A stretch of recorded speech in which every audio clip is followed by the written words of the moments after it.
Hello दोस्तों, good evening to all of you. और मैं विकास मिश्रा। मैं आप लोगों को सुपर टेट की इंग्लिश के लिए यहाँ पे जो भी उसके अच्छे चैप्टर्स होते हैं, जो उसके क्वेश्चंस को सॉल्व करने की जो अच्छे ट्रिक्स हैं, टेक्निक्स हैं, वो सारी चीज़ें आज मैं इस वीडियो में डिस्कस करूँगा। और सुपर टेट के एक टॉपिक जिसका नाम है नरेशन, आज उसको मैं इस वीडियो में, इसके डेमो वीडियो में डिस्कस करूंगा। ठीक है, कि इस टाइप के क्वेश्चंस को हम कैसे सॉल्व करेंगे और सुपर टेट में किस टाइप के क्वेश्चंस पुटअप किए जा सकते हैं, ये सारी बातें आज हम लोग इस चैप्टर में करेंगे। ठीक है, तो चलिए टाइम को बिना वेस्ट किए हुए हम लोग स्टार्ट करते हैं। तो सबसे पहले हम लोग आ जाते हैं अपने टॉपिक पे। देखिए, जो टॉपिक है, टॉपिक का नाम है नरेशन। ये जो अपना टॉपिक है, इस टॉपिक का नाम है नरेशन।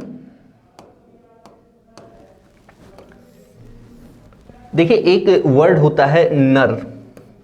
एक वर्ड क्या होता है?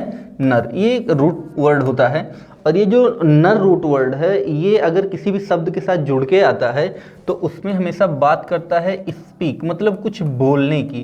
किसकी बात करता है? कुछ बोलने की। ठीक है, ऐसे एक शब्द और भी होता है नरेट। ठीक है, तो अगर मैं बात करूं नरेशन और नरेट शब्द के बारे में, तो जो नरेट शब्द लिखा हुआ है ये पार्ट्स ऑफ स्पीच जो है इसका ये वर्ब है, और नरेशन जो लिखा हुआ है इसका पार्ट्स ऑफ स्पीच क्या है? नाउन लिखा हुआ है। जिन बच्चों ने मेरी क्लासेज पहले अटेंड कर रखी हैं उनको मैंने ऑलरेडी वीडियो में बता रखा है कि ऐसे वर्ड जिसके लास्ट में ATION या TION आता है वो सब के सब क्या होते हैं? नाउन होते हैं। और ऐसे वर्ड जिसके लास्ट में एट का प्रयोग किया जाता है वो सब के सब क्या होते हैं? वर्ब हुआ करते हैं। ठीक है, तो देखिए, ये जो वीडियो है इसमें मैं आप लोगों को नरेशन का पूरा जितना भी टॉपिक होता है और जितनी भी चीज़ें आपके एग्जाम में आ सकती हैं नरेशन से रिलेटेड सुपर टेट में, ठीक है, वो सारी की सारी चीज़ें मैं इस वीडियो में आप लोगों से डिस्कस करूंगा। उनके रूल्स को भी डिस्कस करूंगा और उनसे रिलेटेड मैं क्वेश्चंस को भी इस वीडियो में डिस्कस करूंगा आप लोगों से। ठीक है, और मैं आप लोगों को एश्योर करता हूं कि जो भी आप लोगों को यहाँ से वीडियोज प्रोवाइड की जाएंगी, जो भी पेड वीडियोज प्रोवाइड की जाएंगी, उनमें मैं अपनी तरफ से आप लोगों को बता देना चाहता हूं कि जो आपके 10 नंबर की उसमें इंग्लिश आएगी, उसमें आपको 10 में 10 दिलाने का मैं आप लोगों से वादा करता हूं। इतनी सारी चीज़ें, इतने सारे कंटेंट उसमें और इतने सेलेक्टिव मटेरियल आपको उसमें प्रोवाइड किए जाएंगे कि ये जो 10 नंबर हैं इंग्लिश के, ये आपके 100% सिक्योर हो जाएंगे। ठीक है, तो चलिए देखना स्टार्ट करते हैं इस टॉपिक को हम लोग। तो सबसे पहले मैं इस सबको मिटा दे रहा हूं यहां से। चलिए, तो बात मैं कर रहा था नरेशन की। मैंने आपको बताया एक रूट वर्ड होता है नर, और जो हमेशा मीनिंग देता है कुछ बोलने की, और उसी से बना हुआ है अपना नरेशन, और उसी से अपना क्या वर्ड बना है? नरेट वर्ड भी बना हुआ है। ठीक है, अब मैं बात करता हूं सबसे पहले इसकी डेफिनेशन की। तो डेफिनेशन इसकी क्या होती है? लिखा है वक्ता के कथन को नरेशन या स्पीच कहा जाता है। वक्ता मतलब जो कुछ भी बोलने वाला जो कुछ भी बोलता है। बोलने वाला क्या होता है? स्पीकर। बोलने वाला कौन होता है? स्पीकर। तो स्पीकर जो कुछ भी बोलता है, जो भी सेंटेंस वो बोलता है, उसको हम क्या बोल देते हैं? उसी को हम कहते हैं नरेशन, या उसी को क्या बोला जाता है? स्पीच बोला जाता है। ठीक है, कुछ बच्चे इस चैप्टर को नरेशन के नाम से जानते हैं और कुछ बच्चे हैं जो इनको डायरेक्ट इनडायरेक्ट के नाम से जानते हैं। ठीक है, डायरेक्ट स्पीच और इनडायरेक्ट स्पीच। तो भैया बात दोनों एक ही है। ठीक है, चलिए आगे बढ़ते हैं। अब हम देखेंगे कि इसको हम 2 टाइप्स में डिवाइड करते हैं। जो पहला इसका प्रकार है वो होता है डायरेक्ट स्पीच, और जो दूसरा इसका प्रकार होता है वो क्या होता है? Indirect speech. क्या होता है? पहला डायरेक्ट स्पीच और दूसरा क्या होता है? Indirect speech. क्लियर? चलिए आगे देखते हैं। सबसे पहले हम देखेंगे डायरेक्ट स्पीच के बारे में, या इसी को डायरेक्ट नरेशन भी कहा जाता है। मैंने यहाँ पे ऑलरेडी बता रखा, उसको नरेशन या स्पीच दोनों में से हम कुछ भी उसको बोल सकते हैं। ठीक है, तो देखिए, जो हमारा डायरेक्ट स्पीच है या डायरेक्ट नरेशन है वो क्या होता है? तो देखिए, यहाँ पे डेफिनेशन में लिखी हुई है, जब वक्ता के कथन को ज्यों का त्यों मतलब हूबहू व्यक्त किया जाता है तो उसे हम क्या बोलते हैं? डायरेक्ट नरेशन कहा जाता है। क्या बोला जाता है उसको? डायरेक्ट नरेशन या डायरेक्ट स्पीच बोला जाता है। ठीक है, डायरेक्ट नरेशन को इन्वर्टेड कॉमा में बंद किया जाता है। जो डायरेक्ट नरेशन होता है वो क्या होता है? उसमें हम इन्वर्टेड कॉमा मतलब डबल इन्वर्टेड कॉमा का प्रयोग करते हैं। ऐसे भी कॉमन नॉलेज के लिए आप लोग ये समझ लीजिए कि अगर कोई सेंटेंस लिखा है और वो किसी का कथन है, किसी के द्वारा कही गई बातें हैं, तो वो हमेशा डबल इन्वर्टेड कामा के अंदर होती हैं। वो वर्ड्स जो होते हैं या वो जो सेंटेंस होता है वो हमेशा कहाँ होता है? डबल इन्वर्टेड कामा के अंतर्गत लिखा जाता है। ठीक है, या उसके अंदर लिखा जाता है। चलिए तो ये हो गई बात। अगला आता है बात इनडायरेक्ट स्पीच की, या फिर उसी को हम क्या बोलेंगे, इनडायरेक्ट नरेशन बोलेंगे। ठीक है, देखिए इनडायरेक्ट नरेशन क्या होता है, जब वक्ता के कथन को अपने शब्दों में व्यक्त किया जाता है तो उसे हम क्या बोलते हैं, इनडायरेक्ट नरेशन कहते हैं, उसको हम क्या बोलते हैं, इनडायरेक्ट नरेशन। तो देखिए ये तो हो गई इसकी डेफिनेशन, ये मैंने आपको जो बताया ये क्या है, इसकी डेफिनेशन हो गई। अब इसको हम लोग देखेंगे कि इसको अपनी कॉमन लाइफ में हम कैसे इंप्लीमेंट करेंगे, कॉमन लाइफ से कैसे समझेंगे। ठीक है, अब कॉमन लाइफ से समझने के लिए आप ऐसा समझिए कि मान लीजिए कि दो लोग हैं, एक व्यक्ति है जिसका नाम है राम, एक व्यक्ति है जिसका नाम क्या है, राम। ठीक है, ये राम भाई साहब मान लीजिए हमारे दोस्त हैं, ये राम भाई साहब जो हैं ये मान लीजिए कि हमारे दोस्त हैं। ठीक, कहानी के पात्र और घटनाएं सब काल्पनिक हैं, वास्तविक जीवन से लेना देना नहीं है, बस केवल इंग्लिश समझने के लिए इनका प्रयोग किया जा रहा है। चलिए आगे बढ़ते हैं। तो ये भाई साहब राम हैं, राम ने मुझसे कहा कि मैं कल प्रयागराज जा रहा हूं।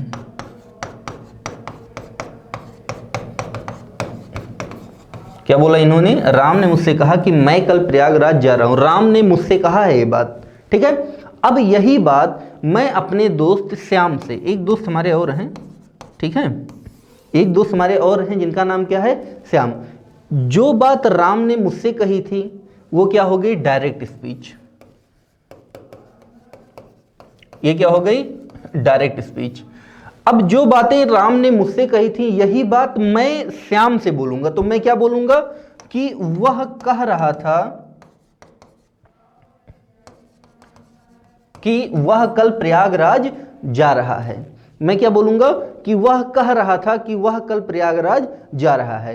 ठीक है, तो यहां पे जहां इन्होंने मैं का प्रयोग किया था वहां मैं क्या बोलूंगा, वह बोलूंगा। या अगर यहीं पे कोई नाम में राम अगर ऐसा बोल देते कि मोहन कल प्रयागराज जा रहा है, तो मैं क्या बोलूंगा कि राम कह रहा था कि वह कल प्रयागराज जा रहा है, या मोहन कल प्रयागराज जा रहा है। ठीक है, तो ऐसा बोलूंगा।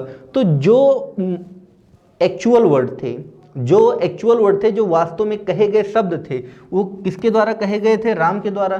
तो जो वास्तविक कहे गए शब्द हैं उसको हम क्या बोलते हैं, डायरेक्ट स्पीच। लेकिन जो वास्तविक कहे गए शब्द हैं जिनको मैं अपने शब्दों में बयां करता हूं, जैसे अब यहाँ पे मैंने मैं बोला था, सॉरी यहाँ पे राम ने मैं बोला था कि मैं कल प्रयागराज जा रहा हूं, तो यहाँ पे इन्होंने मैं कहा था। लेकिन जब यही बात मैं श्याम से बोलूंगा तो मैं यहाँ पे ये थोड़ा कहूंगा मैं कल प्रयागराज जा रहा हूँ, नहीं, श्याम भाई साहब समझ जाएंगे कि मैं जा रहा हूँ। ठीक है, तो ऐसा नहीं, मुझे ये बताना है कि राम ऐसा कह रहा था कि वह जा रहा है, कि राम को जाना है, तो मैं क्या बोलूंगा, वह कह रहा था कि वह कल प्रयागराज जा रहा है। ठीक है, तो ये डिफरेंस होता है। तो ये जो बातें मैंने श्याम से कही हैं ये किस में आएगा, इनडायरेक्ट स्पीच में आएगा।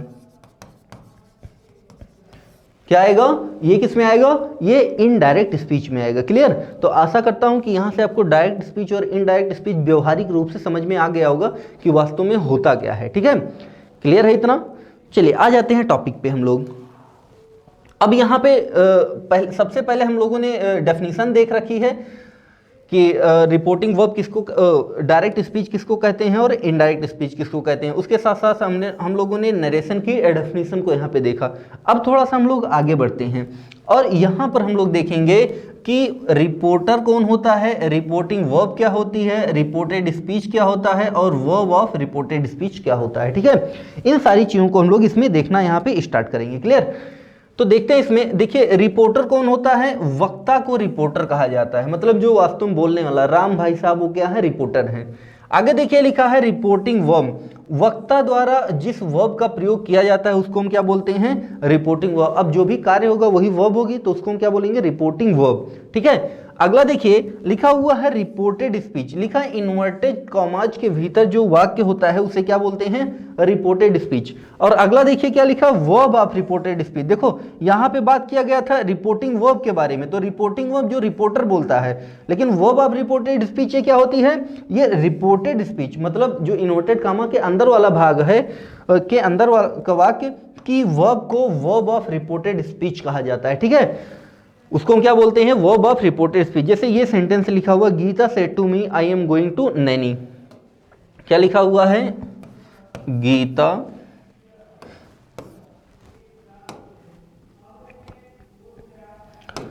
हमने लिखा Geeta said to me I M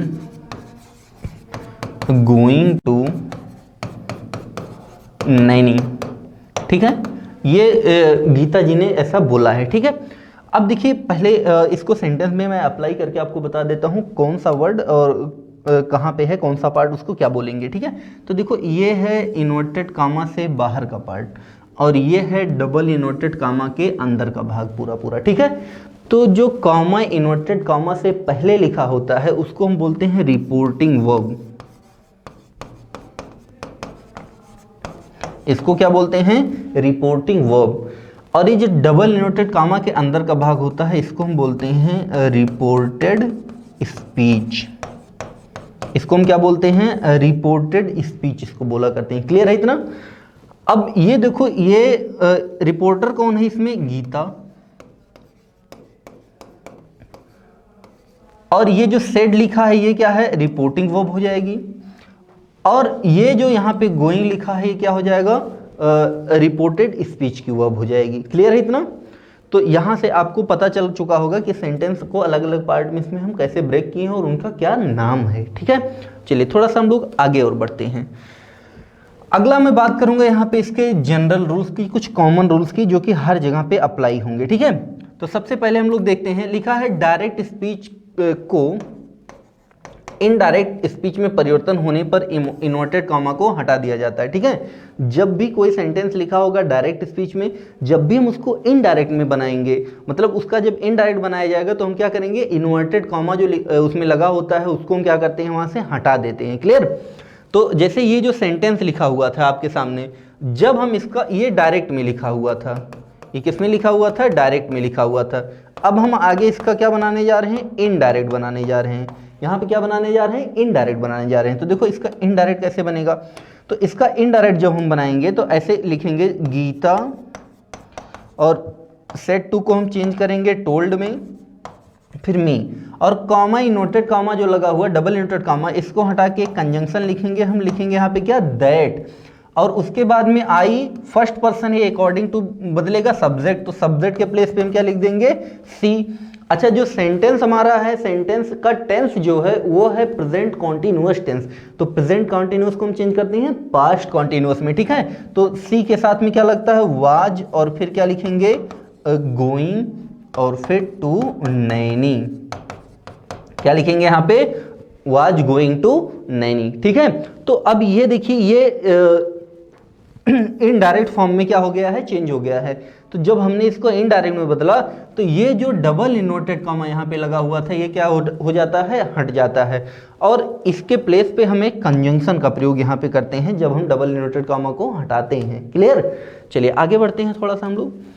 फिर हम लोगों ने यहाँ पे देखा रूल नंबर नेक्स्ट लिखा है, इनडायरेक्ट स्पीच को, इनडायरेक्ट स्पीच में परिवर्तन होने पर रिपोर्टेड स्पीच के पर्सन्स का परिवर्तन निम्न प्रकार होता है। जैसे अभी हमने बताया था ना, आई फर्स्ट पर्सन है तो सब्जेक्ट के अकॉर्डिंग, तो देखिए यहाँ पे प्रोनाउन को हम चेंज कैसे करते हैं? तो देखिए जो फर्स्ट पर्सन होता है वो रिपोर्टिंग वर्ब के सब्जेक्ट के अनुसार बदलता है। ठीक है, जो सेकंड पर्सन होता है ये रिपोर्टिंग वर्ब के ऑब्जेक्ट के अनुसार बदलता है, और जो थर्ड पर्सन होता है इसमें कोई परिवर्तन नहीं होता, मतलब जो थर्ड पर्सन होता है ये नो चेंज होता है। क्या होता है? नो चेंज हुआ करता है। ठीक है, और इसको याद करने के लिए बहुत प्यारा सा शॉर्ट ट्रिक उसको समझ लो, एक बनाया गया है, ये है सन बटे 123, सन अपान 123, सन अपान 123। इससे याद रखेंगे हम इसको कि कैसे कैसे प्रोनाउन की चेंजिंग हुआ करती है। ठीक है, अब इससे क्या मतलब है? तो ऐसे समझो कि देखो वन का मतलब फर्स्ट पर्सन और यस का मतलब सब्जेक्ट, तो फर्स्ट पर्सन को हम किसके अकॉर्डिंग चेंज करेंगे? सब्जेक्ट के अकॉर्डिंग। टू का मतलब सेकंड पर्सन, और सेकंड पर्सन किसके अकॉर्डिंग बदलेगा? ओ का मतलब ऑब्जेक्ट, और थ्री का मतलब थर्ड पर्सन, और थर्ड पर्सन में एन का मतलब नो चेंज। ठीक है, तो इसको आप ऐसे भी याद रख सकते हैं। क्लियर? ये एक छोटा सा इसमें याद करने में आपको हेल्प मिलेगी। ठीक है, अब यहाँ पे हम लोग उसको थोड़ा डिटेल में देख लेते हैं, जो हमने बोला वहाँ first person, second person, third person, वो सब होते क्या हैं और उनके केसेज क्या होते हैं, इन सब चीज़ों को यहाँ पे डिस्कस कर लेते हैं। तो देखिए जो फर्स्ट पर्सन होता है अपना, फर्स्ट पर्सन में आता है आई और वी। आई और वी को हम किस में रखते हैं? फर्स्ट पर्सन में रखते हैं। तो इसका ऑब्जेक्टिव केस होता है आई का मी, पोजेसिव एडजेक्टिव होता है माई, और पोजेसिव प्रोनाउन क्या होता है? माइन होता है। ऐसे ही वी का ऑब्जेक्टिव केस होता है अस, पॉजेसिव एडजेक्टिव होता है आवर और पॉजेसिव प्रोनाउन क्या होता है, आवर्स। ठीक है, अगला देखिए, अगर मैं बात करूं सेकेंड पर्सन की, तो सेकेंड पर्सन में केवल एक ही प्रोनाउन आता है और वो क्या है, यू। यू को हमेशा हम सेकेंड पर्सन में रखते हैं, तो यू का ऑब्जेक्ट भी यू होता है। लेकिन अगर इसके हम पॉजेसिव एडजेक्टिव की बात करेंगे तो योर होता है और पॉजेसिव प्रोनाउन क्या होता है, योर्स होता है। ठीक है, चलिए आगे बढ़ते हैं। अब बात करेंगे हम यहाँ पे थर्ड पर्सन की। तो जो थर्ड पर्सन होता है, थर्ड पर्सन में ही, सी, इट और दे, ये सब के सब किस में आते हैं, थर्ड पर्सन में आते हैं। ठीक है, तो ही का ऑब्जेक्ट होता है हिम, पॉजेसिव केस हिज और पॉजेसिव एडजेक्टिव मतलब पॉजेसिव एडजेक्टिव हिज और पॉजेसिव प्रोनाउन भी हिज होता है। ऐसे सी का ऑब्जेक्ट हर होता है और पॉजेसिव एडजेक्टिव भी हर होता है, लेकिन पॉजेसिव प्रोनाउन क्या होता है, हर्स। अगला देखिए, इट का ऑब्जेक्ट भी इट ही होता है, सेम। देखो जैसे यू का ऑब्जेक्ट यहाँ पे यू लिखा हुआ है, वैसे इट का ऑब्जेक्ट हमेशा क्या होता है, इट होता है। पॉजेसिव एडजेक्टिव इट्स होता है और पॉजेसिव प्रोनाउन इट का नहीं होता है। ये एक्स मत समझ लेना, ये यहाँ पे क्रॉस लगा हुआ मतलब नहीं होता। दे का ऑब्जेक्ट देम होता है, पॉजेसिव एडजेक्टिव देयर होता है और पॉजेसिव प्रोनाउन क्या होता है, देयर्स होता है। तो आशा करता हूँ यहाँ से आपको एक आइडिया लग गया होगा कि किसको किसके अकॉर्डिंग चेंज करना है। देखो फर्स्ट पर्सन को किसके अकॉर्डिंग चेंज करना है, सब्जेक्ट के अकॉर्डिंग, और सेकंड पर्सन किसके अकॉर्डिंग चेंज करना है, ऑब्जेक्ट के अकॉर्डिंग, और थर्ड पर्सन किसके अकॉर्डिंग चेंज करना है, तो किसी के अकॉर्डिंग नहीं, इसमें नो चेंज होता है।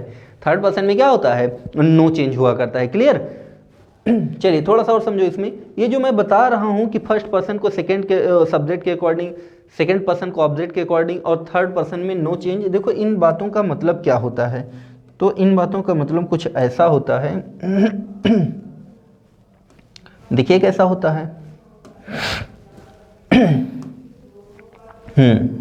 चलिए देखना स्टार्ट करते हैं। देखिए ये जो चेंजिंग होनी है, ये जो भी फर्स्ट पर्सन, सेकंड पर्सन और थर्ड पर्सन, इन सबकी जो चेंजिंग होती है, चेंजिंग हमेशा रिपोर्टेड स्पीच में होती है। चेंजिंग हमेशा कहाँ होती है डियर स्टूडेंट्स, रिपोर्टेड स्पीच में होती है। और ये जो रिपोर्टेड स्पीच में चेंजिंग होती है, ये जो मैं बता रहा हूँ फर्स्ट पर्सन सब्जेक्ट के अकॉर्डिंग, सेकंड पर्सन ऑब्जेक्ट के अकॉर्डिंग, तो इसके सब्जेक्ट ऑब्जेक्ट जो कुछ भी इधर प्रोनाउन लिखे होंगे उन सब का कंपैरिजन हमेशा हम रिपोर्टिंग वर्ब वाले से करते हैं। तो देखिए यहाँ पे रिपोर्टेड स्पीच में चेंजिंग होनी है, तो रिपोर्टेड स्पीच में आई मिला, आई कौन सा होता है, फर्स्ट पर्सन। तो ये जो फर्स्ट पर्सन, ये जो मैं बोल रहा हूँ सब्जेक्ट के अकॉर्डिंग, तो किसके सब्जेक्ट के अकॉर्डिंग, ये भी बात आती है। तो रिपोर्टिंग वर्ब में लिखा हुआ जो सब्जेक्ट होगा उसके अकॉर्डिंग। तो यहाँ पे रिपोर्टिंग वर्ब में लिखा हुआ सब्जेक्ट क्या है, गीता है, तो गीता के अकॉर्डिंग हम चेंज करेंगे। ठीक है, और जब भी हम यहाँ पे कोई हमको नाउन लिखा हुआ मिल जाएगा, तो हम हमेशा उस नाउन का प्रोनाउन वाला फॉर्म यूज किया करेंगे। सिंगुलर नाउन लिखा होगा तो सिंगुलर फॉर्म यूज करेंगे, प्लूरल नाउन लिखा होगा तो उसका प्लूरल फॉर्म यूज करेंगे। अब सिंगुलर में मैस्कुलिन के लिए ही का प्रयोग करते हैं, फेमिनिन के लिए सी का, और प्लूरल अगर लिखा हुआ है तो ही, सी, इट, इन सब के लिए हमेशा हम दे का प्रयोग किया करते हैं। ठीक है, तो जब इनडायरेक्ट बनाएंगे तो क्या लिख देंगे, दे लिख देंगे। चलिए बढ़ते हैं थोड़ा सा हम लोग आगे और चलिए आगे देखिए, यहाँ पे लिखा हुआ टेल या टोल्ड के बाद ऑब्जेक्ट आना आवश्यक है। मोस्ट इंपॉर्टेंट है ये, टेल या टोल्ड के बाद में क्या होता है, ऑब्जेक्ट आना आवश्यक होता है। ये बात आपको ध्यान में रखनी है। ठीक है, चलिए आगे बढ़ते हैं। देखिए यहाँ पे लिखा है he tells Ram is playing. अब देखिए यहाँ पे टेल्स के बाद क्या कोई ऑब्जेक्ट आया है, तो ऑब्जेक्ट नहीं आया है, तो ये सेंटेंस क्या हो जाएगा, इनकरेक्ट हो जाएगा। ऐसे ही टोल्ड लिखा, अब इसके बाद भी ऑब्जेक्ट नहीं आया, तो वास्तव में ये सेंटेंस क्या है, इनकरेक्ट है।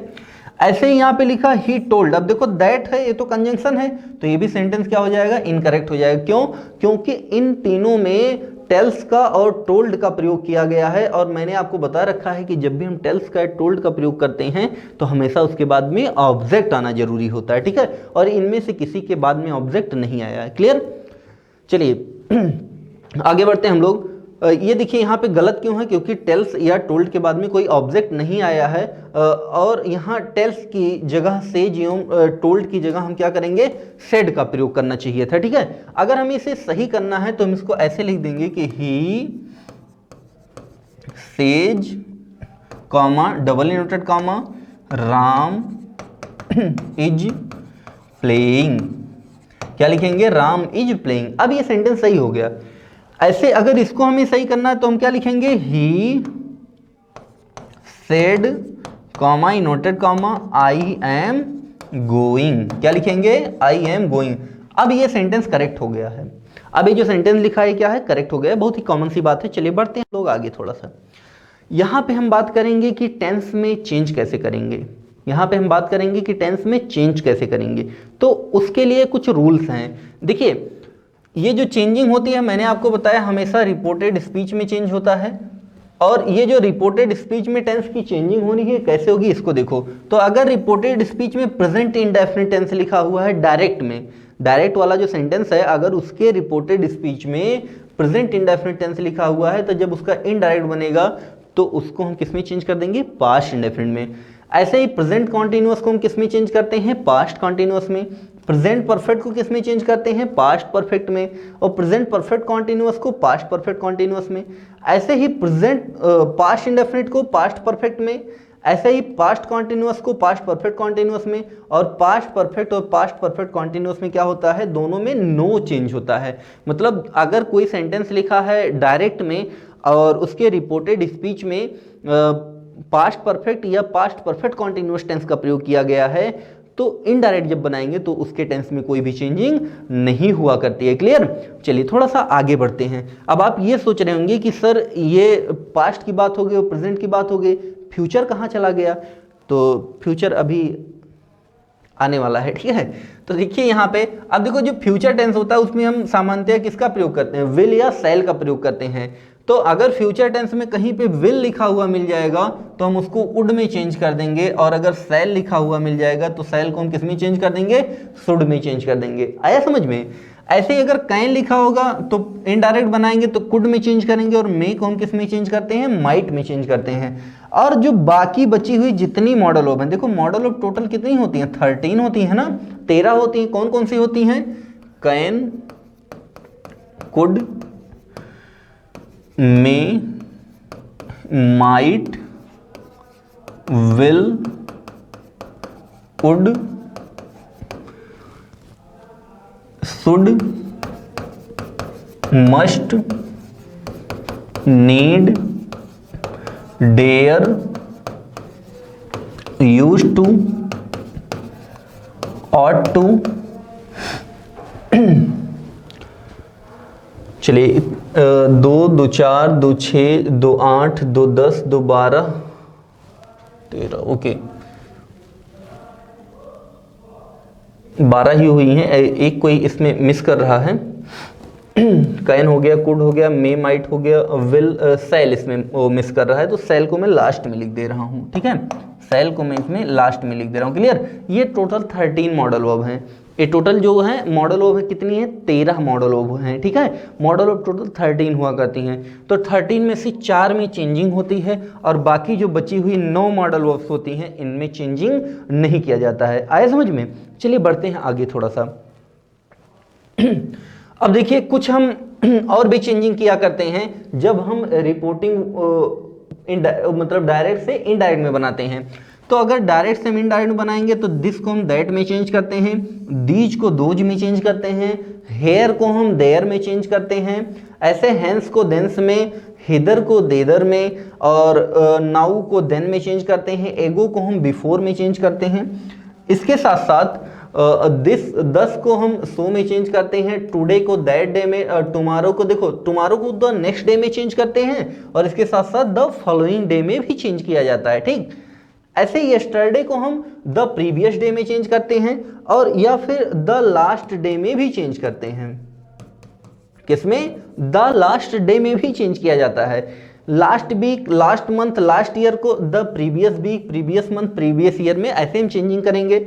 और the day before yesterday, the day before yesterday मतलब कल से पहले वाला जो बीता हुआ कल है उसके भी पहले का कल, तो उसको हम किस में चेंज कर देते हैं, the day before the previous day. अब इसमें कोई नया बात नहीं है, बस यस्टरडे को हम किस में चेंज कर देंगे, द प्रीवियस डे में, ठीक है।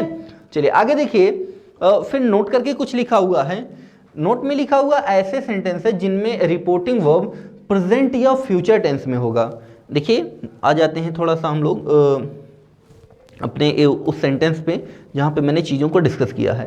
देखिए वो जो रूल है उसमें ये कह रहा है कि यदि कोई सेंटेंस लिखा हुआ है, देखिए इसके पहले मैंने जो उसमें बात किया था टेंस चेंजिंग में, तो वहाँ तो मैंने चेंज करने की बात की थी।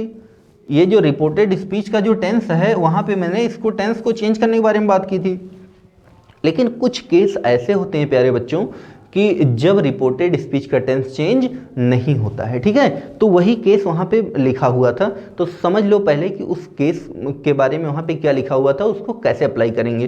तो वहाँ पे ये लिखा हुआ था कि यदि कोई सेंटेंस लिखा हुआ, जैसे ये सेंटेंस लिखा हुआ आपके सामने, और यदि किसी सेंटेंस का डायरेक्ट वाला फॉर्म जो लिखा है उसमें जो रिपोर्टिंग वर्ब लिखी होती है, क्या लिखी होती है, रिपोर्टिंग वर्ब, यदि रिपोर्टिंग वर्ब के स्थान पे प्रेजेंट या फ्यूचर टेंस का प्रयोग किया गया हो,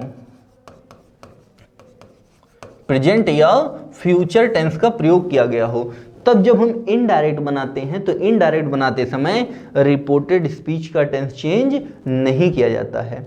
रिपोर्टेड स्पीच का जो टेंस है उसको चेंज नहीं किया जाता है। अब देखिए कैसे उसमें होगा, देखिए तो इससे एक चीज़ और निकलती है, जो टेंस होते हैं टोटल 3 होते हैं। अगर हम पास्ट को इंक्लूड कर दें तो यही टोटल 3 टेंस होते हैं, प्रेजेंट, फ्यूचर और उधर क्या हो गया, पास्ट हो गया। तो कहने का मतलब ये है कि जब रिपोर्टिंग वर्ब, देखो उसी को हम घुमा के कैसे बोल सकते हैं, एक तो मैंने ये बोल दिया कि रिपोर्टिंग वर्ब जब प्रेजेंट या फ्यूचर में होगी तो टेंस में चेंजिंग नहीं हुआ करती है। इसी को दूसरी भाषा में आप कह सकते हो कि जब रिपोर्टिंग वर्ब पास्ट में होगी तभी टेंस में चेंजिंग होगी, अदरवाइज रिपोर्टेड स्पीच के टेंस में कभी भी चेंजिंग नहीं होती है, ठीक है। चलिए आ जाते हैं अपने टॉपिक पे, आ जाते हैं अपने हम टॉपिक पे। तो वही चीजें यहाँ पे लिखी हैं, टेंस नहीं चेंज किया जाए। जैसे देखो लिखा है ही सेज टू मी, क्या लिखा हुआ है, ही सेज टू मी, और कॉमा इन्वर्टेड कॉमा के अंतर्गत लिखा हुआ है Ravi is playing cricket in the field. अब देखिए यहाँ पे रिपोर्टिंग वर्ब को अगर आप देखेंगे तो रिपोर्टिंग वर्ब में सेज लिखा हुआ है, रिपोर्टिंग वर्ब में क्या लिखा है, सेज लिखा है, और वर्ब की फर्स्ट फॉर्म या फिर वर्ब की फर्स्ट फॉर्म के साथ में यस या ईएस, इसका प्रयोग हमेशा प्रेजेंट इंडेफिनिट टेंस में किया जाता है। किस में किया जाता है, प्रेजेंट इंडेफिनिट टेंस में मेन वर्ब के रूप में किया जाता है। क्लियर। तो यहाँ पे हमने देखा सेज लिखा है, तो सेज से ही हमको पता चल गया कि रिपोर्टिंग वर्ब जो है इसका टेंस क्या है, प्रेजेंट टेंस है। तो जब इसका हम इनडायरेक्ट बनाएंगे तो इनडायरेक्ट बनाते समय इसका रिपोर्टेड स्पीच का हम टेंस कभी भी चेंज नहीं करेंगे, या जो कॉमा डबल इन्वर्टेड कॉमा में लिखा हुआ सेंटेंस होता है उसके हम टेंस को चेंज नहीं करेंगे।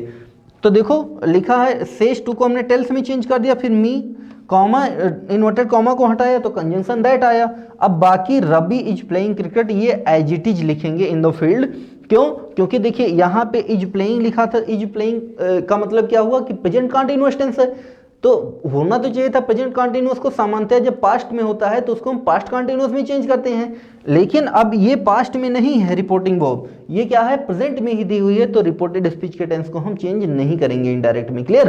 तो इसीलिए इसको हम जैसे लिखा था वैसे ही लिख दिए हैं। चलिए थोड़ा सा आगे बढ़ते हैं। अच्छा ये जो चीजें हैं ये सबके लिए कॉमन है, ये कॉमन चीजें हैं, ठीक है। चलिए बढ़ते हैं आगे। अगला देखिए कह रहा है इसमें ऐसे सेंटेंस जिनमें रिपोर्टेड स्पीच में यूनिवर्सल ट्रूथ या प्रोवर्ब्स, यूनिवर्सल ट्रूथ का मतलब क्या होता है, सार्वभौमिक सत्य। यूनिवर्सल ट्रूथ का मतलब क्या होता है डियर स्टूडेंट, सार्वभौमिक सत्य, सार्वभौमिक सत्य होता है, ठीक है। सार्वभौमिक सत्य का मतलब या यूनिवर्सल ट्रूथ का मतलब, जिसको ना समझ में आ रहा है ऐसा समझें कि यूनिवर्सल ट्रूथ का मतलब होता है accepted by all.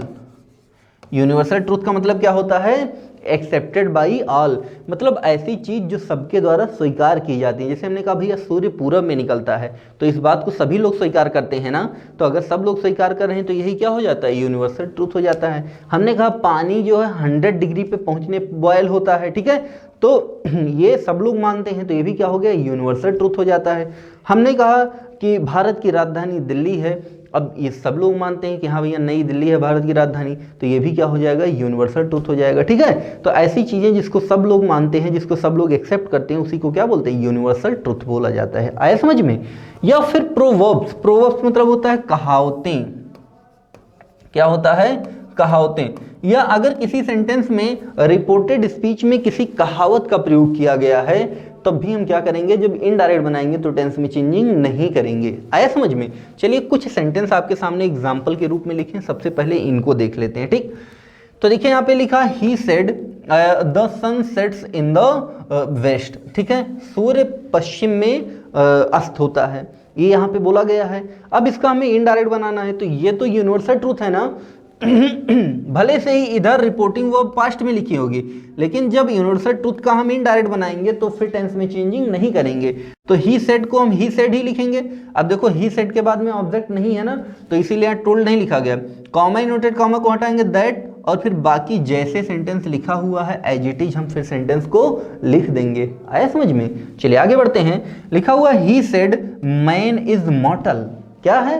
Man is मॉर्टल, ये भी तो सार्वभौमिक सत्य है, जीवन का सबसे बड़ा सत्य ही है।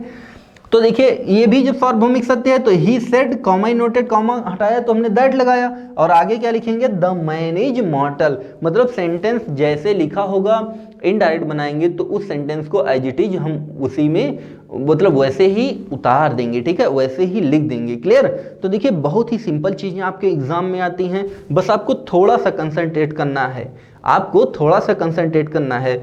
टीचर बनना है ना, अपने सपनों को, अपने माँ बाप के सपनों को आपको साकार करना है ना, तो बस थोड़ा सा आप कंसंट्रेशन पढ़ाई लिखाई की तरफ कर लीजिए, ठीक है। और बस जितनी चीज़ें मैं आपको पढ़ाऊंगा यहाँ पे उतनी चीज़ें आप पढ़ लीजिए, ये मेरी गारंटी है कि उससे बाहर कोई भी क्वेश्चन नहीं आएगा। इतनी आपको प्रैक्टिस करवा दूंगा और इतने मतलब सॉलिड चीज़ें आपको दे दूंगा। ऐसा नहीं कि बहुत ज़्यादा बहुत ही ब्रॉड चीज़ें नहीं, बहुत ढेर सारा आपको नहीं पढ़ना है, थोड़ी सी चीज़ें ही आपको पढ़नी है, लेकिन वो जो थोड़ी सी चीज़ें आपको पढ़नी है उसको अच्छे से पढ़नी है, ठीक है, और उससे बाहर एग्जाम में नहीं आएगा, इसकी आप टेंशन छोड़ दीजिए। ये मुझे पता है कि आपके एग्जाम में आ क्या सकता है, ठीक है।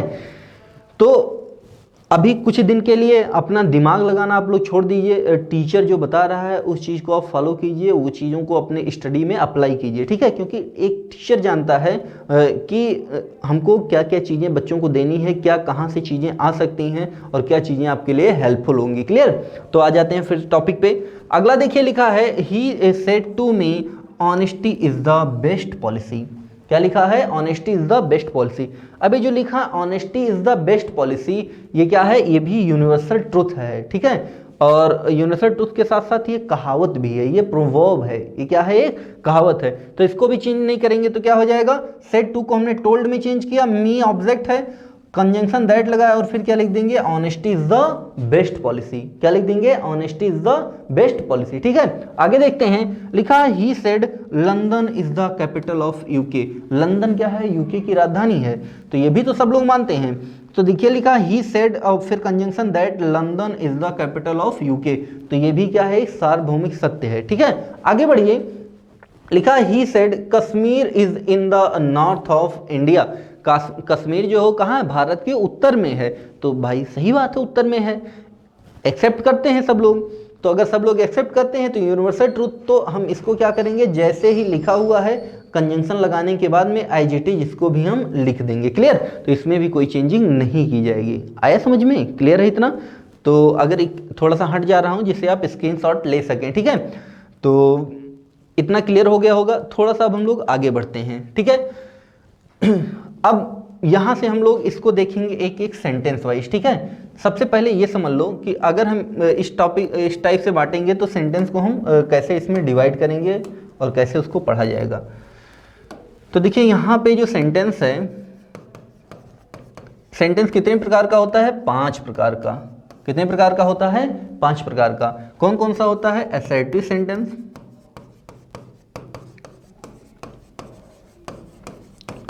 फिर आता है इंट्रोगेटिव सेंटेंस,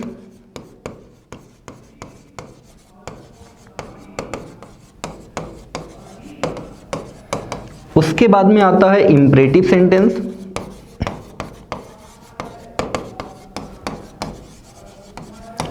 ठीक है, इसके बाद में आता है ऑप्टेटिव सेंटेंस,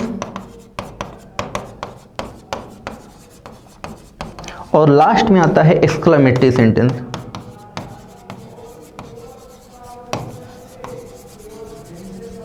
ठीक है, लास्ट में क्या आता है? Exclamatory sentence. असर्टिव सेंटेंस के 2 और प्रकार होते हैं, एक होता है अफर्मेटिव सेंटेंस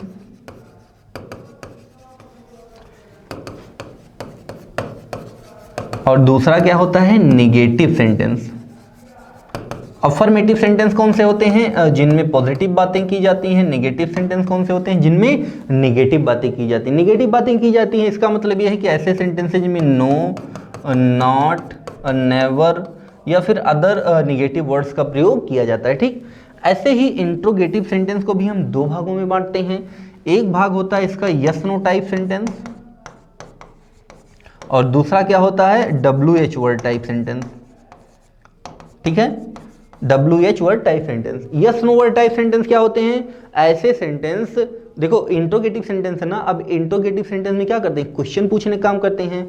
तो जब भी हम ऐसे सेंटेंस से क्वेश्चन पूछते हैं जिनका जवाब यस या नो में दिया जाता है तो उनको यस नो टाइप बोलते हैं। और ऐसे सेंटेंस जिनकी शुरुआत WH वर्ड से होती है, मतलब कोई ऐसा शब्द जो प्रश्न पूछने के काम में आता है उनसे अगर शुरुआत होती है। अब ऐसे शब्द कौन से हैं? जैसे हमने लिखा हु, हमने लिखा होम, हमने लिखा व्हाई, हमने लिखा व्हाट, हमने लिखा हुज, हमने लिखा व्हेन, हमने लिखा व्हिच। तो देखिए जितने शब्द लिखे हैं आपके सामने, इन सब से हम क्या करते हैं? क्वेश्चन पुटअप करते हैं ना, प्रश्न पूछने काम करते हैं। अच्छा, इन सब की शुरुआत में देखिए वर्ड क्या लिखा है? सबके शुरुआत में WH वर्ड लिखा है। एक शब्द होता है हाउ, इसको छोड़कर। तो हाउ को आप लोग कॉमन मतलब अंडरस्टैंड कीजिएगा, इसको समझते रहिएगा कि हाउ से भी हम क्वेश्चन पुटअप करते हैं, बट इसके पहले में स्टार्टिंग में WH नहीं आता, लेकिन इसको भी हम उसी फैमिली में इंक्लूड कर लेंगे। ठीक है, तो ये जो शब्द लिखे हुए हैं आपके सामने, उन सब की शुरुआत WH से हो रही है, तो इसीलिए इसको हम WH फैमिली बोलते हैं, WH वर्ड बोलते हैं। ठीक है, तो ऐसे सेंटेंस जिनकी शुरुआत WH वर्ड से होती है। अब देखो यस नो टाइप सेंटेंस क्या होते हैं? तो यस नो टाइप सेंटेंस की अंग्रेजी में पहचान ये होती है कि ऐसे सेंटेंसेज की शुरुआत हमेशा हेल्पिंग वर्ब से होती है। जैसे मैं बोल दूं कि आर यू रेडी, मैंने क्या बोल दिया? Are you ready. तो अब जब मैं पूछा क्या आप तैयार हैं, तो आप जो है इसका जवाब या तो यस में देंगे या तो नो में देंगे। यस या नो के अलावा और कोई जवाब आप नहीं दे सकते, तो इसीलिए इसको हम क्या बोलते हैं? यस नो टाइप सेंटेंस बोला करते हैं। क्लियर है? तो ऐसे सेंटेंस की शुरुआत हमेशा किससे होती है? हेल्पिंग वर्ब से होती है। किससे होती है? हेल्पिंग वर्ब से। और अगर इनकी हिंदी वाली मीनिंग की बात करेंगे तो ऐसे सेंटेंसेज की शुरुआत में जब हिंदी इसको ट्रांसलेट करेंगे तो इनकी शुरुआत हमेशा क्या से होती है। किससे होती है? क्या। जैसे हमने बोल दिया आर यू रेडी, तो हिंदी मीनिंग क्या होगी? क्या आप तैयार हैं। तो हिंदी में पहचान ये है कि इनकी शुरुआत हमेशा क्या से होती है। इंग्लिश में इनकी पहचान यह है कि इनकी शुरुआत हमेशा हेल्पिंग वर्ब से हुआ करती है। Got it? चलिए आगे बढ़ते हैं हम लोग। अगला लिखा WH वर्ड टाइप सेंटेंस। जैसे हमने लिखा व्हेन डिड ही कम, ठीक है, कि वह कब आया था। अब अगर मैं आपसे पूछूंगा वह कब आया था, तो अब इसके जवाब में आप हाँ या ना नहीं बोलेंगे। नहीं, मैं पूछूं भैया वह कब आया था, आप बोले हाँ सर। हम पूछे आप कहाँ गए थे, आपने कहा नहीं सर। ठीक है, तो ये कोई जवाब नहीं हुआ, तो इसके जवाब में यस या नो नहीं देते हैं, तो इसलिए इसको एस नो टाइप नहीं कहते हैं। हाँ, इसकी शुरुआत हमेशा WH वर्ड से होती है, तो इसलिए इनको हम क्या बोलते हैं? WH word type sentence. ठीक है, चलिए आगे बढ़ते हैं थोड़ा सा। अगला है इंपरेटिव सेंटेंस। इंपरेटिव सेंटेंस कौन से सेंटेंस होते हैं? ऐसे सेंटेंस जिनमें ऑर्डर, रिक्वेस्ट, फॉरबिड या कमांड देने का काम किया जाता है, और इन सब की शुरुआत हमेशा वर्ब की फर्स्ट फॉर्म से होती है। अगला मैं बात करूंगा यहाँ पे ऑप्टेटिव सेंटेंस के बारे में। तो ऑप्टेटिव सेंटेंस कौन से हुआ करते हैं? ऐसे सेंटेंस जिनमें हम विश, इच्छा, ब्लेस, आशीर्वाद या प्रे, प्रार्थना करने का काम करते हैं, इन सबको व्यक्त करने का काम करते हैं, उनको क्या बोलते हैं? हम ऑप्टेटिव सेंटेंस बोलते हैं। और ऑप्टेटिव सेंटेंसेज की शुरुआत हमेशा मे से होती है। किससे होती है? मे से, MAY। ये जो मे है, ये आप लोगों को अभी मॉडल ऑफ बताया ना, तो उसमें मैंने आपको बात किया है मे के बारे में, तो वही मॉडल ऑफ यहाँ पे मे जो लिखी हुई है उससे शुरुआत हमेशा होती है। जैसे आप बोलते हो ना कि मे यू लिव लॉन्ग, ठीक है, तो लंबे समय तक जियो, तो वही चीज़ें हैं। अगला देखिए लिखा हुआ है एक्सक्लामेटरी सेंटेंस। एक्सक्लामेटरी सेंटेंस जो होते हैं, इसमें हमेशा हम किसी सडन फीलिंग को दिखाते हैं। किसको दिखाते हैं? सडन फीलिंग को दिखाते हैं। सडन फीलिंग का मतलब क्या होता है? मन में अचानक से उठने वाले भाव। जैसे मान लीजिए आप कहीं जा रहे हैं, आपके पैर में चोट लग गई, तो आप अचानक से क्या बोलते हो? ओह। क्या बोलते हैं आप? ओह बोलते हैं। तो भैया ये जो ओह है, ये मन में अचानक से उठता है, ये हमेशा ओह नहीं बोलते रहते हैं। ठीक है, जब आपको चोट लगती है तब आप अचानक से बोलते हैं। ऐसे अगर आप मैच जीत जाते हैं तो आप क्या बोलते हैं? हुर्रा। क्या बोल देते हैं, हुर्रा। तो ऐसा नहीं है दिन भर हुर्रा हुर्रा करते रहते हैं, जब मैच जीतते हो तो अचानक से ये भावना आपके मन में उत्पन्न होती है, ठीक है। या आप जो कोई अच्छी चीज़ देख लेते हैं तो आप क्या बोलते हो, वाह। आप जब अच्छी चीज़ कोई देख लेते हैं तो क्या बोलते हैं, या अच्छी चीज़ कोई खा लेते हैं आप क्या बोलते हैं, वाह। तो जो ये आप वाह बोलते हैं ना, ये क्या होता है, सडन फीलिंग होती है। ऐसा नहीं कि दिन भर पानी पी रहे हैं तब वो बोल रहे हैं वाह, चाय पी रहे हैं फिर वाह, खाना खा रहे हैं वाह, ऐसा नहीं होता है। जब दिन भर में कोई चीज़ आपको बहुत अच्छी लग जाती है तो उसमें अचानक से आप मुंह से आपके अपने आप निकल जाता है वाओ। तो ये सब क्या होते हैं, एक्सक्लामेटरी वर्ड्स होते हैं। और इन वर्ड्स का जिसमें प्रयोग किया जाता है उनको हम क्या बोलते हैं, एक्सक्लामेटरी सेंटेंस बोलते हैं। और इनकी पहचान ये है कि इनके सबके लास्ट में क्या लगा होता है, एक्सक्लामेशन मार्क लगा। ये जो होता है इसको हम बोलते हैं एक्सक्लामेशन मार्क। सुपर टेट का जो बैच पढ़ाऊंगा उसमें आप लोगों को पंक्चुएशन का एक छोटा सा चैप्टर पढ़ाऊंगा, जिसमें आपको बताऊंगा एक्सक्लेमेशन मार्क कहाँ लगता है, सिंगल इन्वर्टेड कॉमा कहाँ लगता है, डबल इन्वर्टेड कॉमा कहाँ पे लगता है, सेमी कॉलन का प्रयोग कहाँ पे करते हैं, फुल स्टॉप का प्रयोग कहाँ करते हैं। तो इन सारी चीज़ों को हम उसमें डिटेल में बात करेंगे, ठीक है। चलिए खैर आ जाते हैं हम लोग टॉपिक पे। तो यहाँ से मैं शुरुआत करूँगा असर्टिव सेंटेंस की, यहाँ से मैं शुरुआत करूंगा असर्टिव सेंटेंस की, ठीक है। तो एक एक सेंटेंस वाइज करके मैं यहाँ पे आप लोगों से डिस्कस करूंगा। तो सबसे पहले मैं असर्टिव सेंटेंस की बात करूंगा। तो जब असर्टिव सेंटेंस लिखा होता है कहीं पे, तो अगर उसके डायरेक्ट स्पीच में सेड टू लिखा हुआ है तो इनडायरेक्ट बनाते समय सेड टू को हम टोल्ड में चेंज करते हैं, सेज टू को हम किस में चेंज करते हैं, टेल्स में चेंज करते हैं। और कंजंक्शन के प्लेस पे हम किसका प्रयोग करते हैं, दैट का प्रयोग किया करते हैं। कंजंक्शन के प्लेस पे किसका प्रयोग करते हैं, दैट का। लेकिन अगर यही जो सेड टू लिखा हुआ है, सेड टू के स्थान पे केवल सेड लिखा रहे तो इनडायरेक्ट बनाएंगे तो केवल सेड ही लिखेंगे, क्लियर। और अगर केवल सेज टू के स्थान पे केवल सेज लिखा है तो इनडायरेक्ट बनाएंगे तो हम केवल सेज ही लिखेंगे। ऐसा नहीं कि उसको भी हम टेल्स में चेंज करेंगे, ऐसा नहीं करेंगे, क्लियर। चलिए आगे बढ़ते हैं, कुछ एग्जांपल्स को देखते हैं। तो यहाँ पे हम सबसे पहले क्या कर रहे हैं, टेंस वाइज एक एक एग्जांपल सबका देख लेते हैं। तो देखिए यहाँ पे लिखा है Rohit said to me I never eat sweets. तो देखिए यहाँ पे इसको अब हमें इनडायरेक्ट में चेंज करना है, ये प्रेजेंट इंडेफिनिट को दिखा रहा है, ठीक है। अब देखो आई के साथ वर्ब की फर्स्ट फॉर्म लगी है, तो वर्ब की फर्स्ट फॉर्म या वर्ब की फर्स्ट फॉर्म के साथ यस या यस, इसका प्रयोग कहाँ पे करते हैं, प्रेजेंट इंडेफिनिट में करते हैं। तो देखिए जब इसका हम इनडायरेक्ट बनाएंगे तो सेड टू को हम किस में चेंज करेंगे, टोल्ड में चेंज करेंगे। प्यारे दोस्तों सेड टू को हम किस में चेंज करेंगे, टोल्ड में। ऑब्जेक्ट में मी लिखा था तो ऐसे ही रहने देंगे। अच्छा, कंजंक्शन के प्लेस पे हम किसका प्रयोग करते हैं, दैट का प्रयोग करते हैं। तो देखो ये कॉमा इनवर्टेड कॉमा हटाया, कंजंक्शन हमने यहाँ पे क्या लगाया, दैट। अब देखो आई लिखा, मैंने बताया आई क्या होता है, फर्स्ट पर्सन। और फर्स्ट पर्सन को हम किसके अकॉर्डिंग चेंज करते हैं, सब्जेक्ट के अकॉर्डिंग। तो देखो सब्जेक्ट के स्थान पे क्या लिखा है, रोहित। और मैंने बताया जो हम इनडायरेक्ट बनाते हैं तो अगर चेंजिंग हो रही है तो सब्जेक्ट ऑब्जेक्ट इन सबके स्थान पे हमेशा प्रोनाउन का ही प्रयोग करते हैं। तो रोहित सिंगुलर है और मैस्कुलिन है, तो सिंगुलर और मैस्कुलिन के लिए ही का प्रयोग करते हैं, तो रोहित के लिए ही आ गया। फिर नेबर लिखेंगे। अब देखिए ईट लिखी है, ईट वर्ब की फर्स्ट फॉर्म लिखी है, प्रेजेंट इंडेफिनिट को बताया, तो प्रेजेंट इंडेफिनिट को हम पास्ट इंडेफिनिट में चेंज करते हैं। और पास्ट इंडेफिनिट में हमेशा मेन वर्ब के रूप में वर्ब की सेकेंड फॉर्म का प्रयोग करते हैं। तो यहाँ पे हम क्या लिख देंगे, एट लिख देंगे। क्या लिख देंगे हम यहाँ पे, एट लिख देंगे, ईट का सेकेंड फॉर्म। और स्वीट्स को जैसे लिखा है वैसे ही लिख देंगे और ये सिंपल एकदम बन गया, ठीक है। स्वीट बन के समझ लो तैयार हो गई थी, ये भाई साहब पहुंच गए, खाली है, ठीक है। अगला देखिए लिखा हुआ है प्रेजेंट कॉन्टिन्यूअस। प्रेजेंट कॉन्टिन्यूअस को हम किस में चेंज करते हैं, पास्ट कॉन्टिन्यूअस में चेंज करते हैं, ठीक है। खैर सेंटेंस देखते हैं, लिखा प्रदीप सेड टू श्याम। प्रदीप भाई साहब ने श्याम से बोला है कि आई एम वॉचिंग टीवी, मैं टीवी देख रहा हूँ, ठीक है। अब देखिए आगे, तो प्रदीप सेड टू को हम किस में चेंज करेंगे, टोल्ड में। श्याम ऐसे ही रहेगा, कंजंक्शन दैट लगाएंगे। अब आई फिर फर्स्ट पर्सन है, सब्जेक्ट के अकॉर्डिंग बदलेगा, तो प्रदीप लिखा तो प्रदीप के लिए ही। अच्छा, इसको प्रेजेंट इंडेफिनिट को किस में चेंज करते हैं, पास्ट इंडेफिनिट में। तो यहाँ पे आई के साथ एम लगा था, ही के साथ क्या लगेगा, वाज। अच्छा, जितने भी कॉन्टिन्यूअस, देखिए प्रेजेंट कॉन्टिन्यूअस को हमने पास्ट कॉन्टिन्यूअस में चेंज कर रखा है, तो जितने भी कॉन्टिन्यूअस टेंस होते हैं मेन वर्ब के रूप में सब में हमेशा वर्ब की आईएनजी फॉर्म का प्रयोग किया जाता है। तो आईएनजी फॉर्म प्रयोग है और टीवी ऑब्जेक्ट था तो ऐसे ही लिख दिया, क्लियर।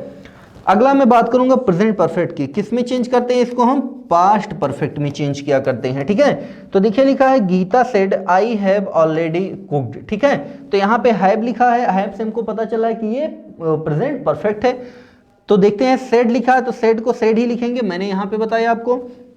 कंजंक्शन दैट, अब देखो आई फर्स्ट पर्सन सब्जेक्ट के अकॉर्डिंग, लेकिन यहाँ गीता लिखा हुआ है तो गीता के लिए हम किसका प्रयोग करेंगे, सी का प्रयोग करेंगे, ठीक है। और उसके बाद में हैड, हैड का प्रयोग क्यों करेंगे, क्योंकि प्रेजेंट को पास्ट में बदलेंगे तो हैव की जगह पे हम किसका प्रयोग करेंगे, हैड का, क्योंकि पास्ट परफेक्ट टेंस में हमेशा हेल्पिंग वर्ब हैड आती है, ठीक है। सिंगुलर और प्लूरल दोनों के साथ ही हैड आती है। तो हैड, ऑलरेडी और फिर कुड, और जितने भी ये वर्ड होते हैं हैज, हैव और हैड, इन तीनों के साथ मेन वर्ब के रूप में हमेशा वर्ब की थर्ड फॉर्म आती है, चाहे वो डायरेक्ट में सेंटेंस लिखा हुआ हो और वो चाहे सेंटेंस इनडायरेक्ट में लिखा हुआ हो, ठीक है।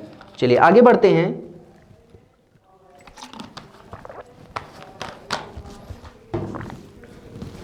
अगली स्लाइड पे अब हम बात करेंगे यहाँ पे। तो जो हमारी अगली स्लाइड है इसमें देखिए प्रेजेंट परफेक्ट कॉन्टिन्यूअस है, किसमें चेंज करते हैं, देखिए यहाँ पे हम टेंस वाइज चीज़ों को देख रहे हैं, तो इसको हम किसमें चेंज करते हैं, पास्ट परफेक्ट कॉन्टिन्यूअस टेंस में चेंज कर देंगे। पास्ट परफेक्ट कॉन्टिन्यूअस टेंस में जो हम चेंज करेंगे तो क्या करेंगे, तो देखिए यहाँ पे क्या लिखा है, मोनू सेड टू मी, मतलब मोनू ने मुझसे कहा कि I have been reading for an hour, मैं पिछले 1 घंटे से पढ़ रहा हूँ, ठीक है, मतलब 1 घंटे से पढ़ रहा हूँ। तो यहाँ पे देखिए इसको जब चेंज करेंगे तो हम क्या करेंगे, इसको जब भी चेंज करेंगे तो देखो सेड टू को हम किस में चेंज करेंगे, टोल्ड में, तो सेड टू के लिए हमने टोल्ड लिख दिया। ऑब्जेक्ट मी, मैंने बताया कॉमा नोटेड कॉमा को हटा के दैट कंजंक्शन लिखेंगे। फिर आई फर्स्ट पर्सन किसके अकॉर्डिंग बदलेगा, सब्जेक्ट के अकॉर्डिंग। मोनू के लिए हम किसका प्रयोग करेंगे, ही।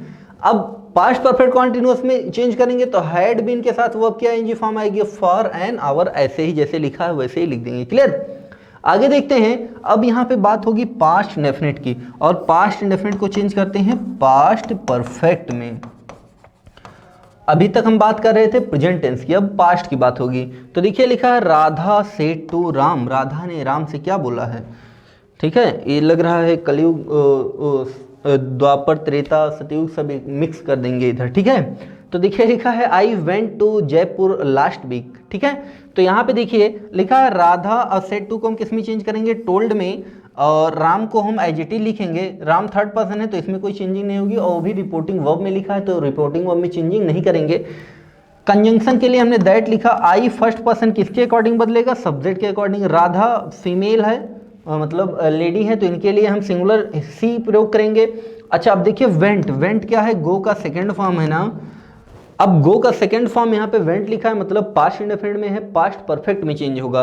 तो पास्ट परफेक्ट में स्ट्रक्चर क्या होता है, हैड के साथ में वर्ब की थर्ड फॉर्म आएगी, तो हैड लिखा है, और गो वेंट फिर क्या आता है, गॉन, तो गॉन वर्ब की थर्ड फॉर्म, और फिर टू जयपुर। अब देखो लास्ट वीक लिखा है ना, तो जब मैं आप लोगों को अभी समझा रहा तो मैंने बताया था last week, last day, last year, इन सबको हम किस में चेंज करते हैं, the previous week, the previous year, the previous day, इन सब में चेंज किया करते हैं, ठीक है। स्टडी को प्रीवियस डे में चेंज करते हैं ना, तो यहाँ पे हम किस में चेंज कर देंगे, अब वहाँ डे लिखा तो डे लिखते, और यहाँ वीक लिखा तो क्या लिख देंगे, वीक लिख देंगे। क्लियर, चलिए आगे देखते हैं।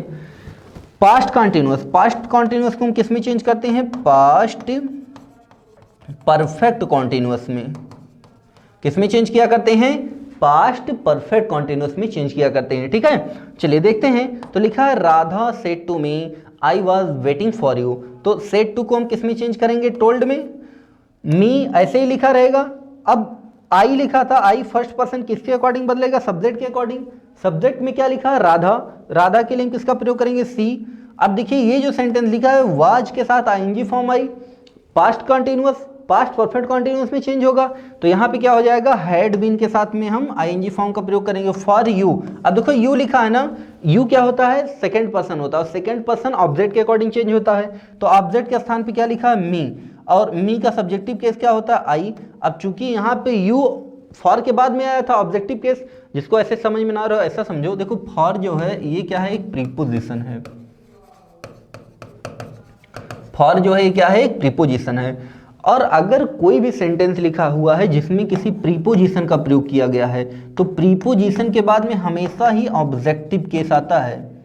कोई भी सेंटेंस हो, वो डायरेक्ट इनडायरेक्ट ही नहीं, पूरे ग्रामर में कहीं भी प्रीपोजिशन के बाद हमेशा ऑब्जेक्टिव केस का प्रयोग करते हैं, कभी भी सब्जेक्टिव केस का प्रयोग नहीं किया जाता है, ठीक है। तो यहाँ पे देखिए मी वैसे ही ऑब्जेक्ट लिखा था, लेकिन अगर ना भी लिखा होता, यहाँ पे मान लीजिए राम लिखा होता, तो राम लिखा होता तो राम के लिए हम किसका प्रयोग करते हैं, ही का, तो ही का ऑब्जेक्टिव केस हिम हो जाता।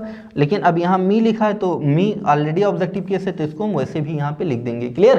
तो केवल सब्जेक्ट ही नहीं चेंज होगा कि यहाँ सब्जेक्ट लिखा हो तभी उसको हम first person, second person, third person, इन सबको सब्जेक्ट ऑब्जेक्ट और नो चेंज इन सबको करेंगे।